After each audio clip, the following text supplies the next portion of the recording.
దేవుని నామానికి మహిమ కలుగును గాక. 91వ సంకీర్తన మొదటి నుంచి చివరి వరకు చదువుకో. దేవుని నామానికి మహిమ కలుగును. మహోన్నతుని చాటున నివసించువాడే సర్వశక్తిని నీడన విశ్రమించువాడు.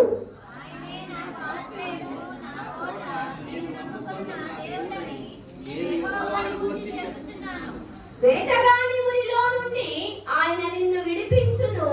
నాశనకరమైన తెగులు రాకుండా నిన్ను రక్షించును.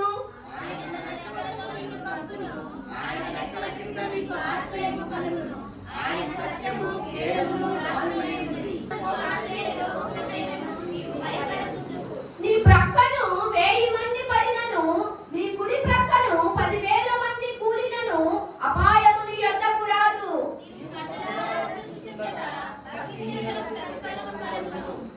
యెహోవా నీవే నా ఆశ్రయము అని నిన్ను మహోన్నతుడైన దేవుని నీకు నివాస స్థలముగా చేసుకొని ఉన్నావు.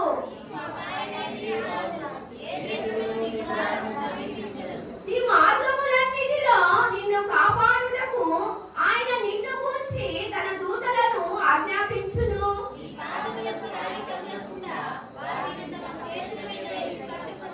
నీవు సింహములను నాగు పాములను త్రొక్కెదవు, మొదమ సింహములను భుజంగములను అడగద్రొక్కెదవు.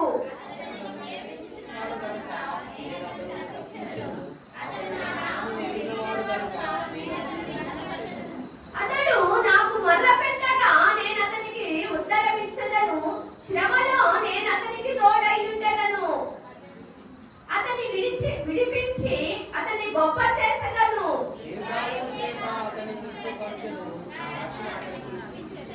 దేవుడి వాక్యాన్ని దీవించుగాక. ఆమేన్.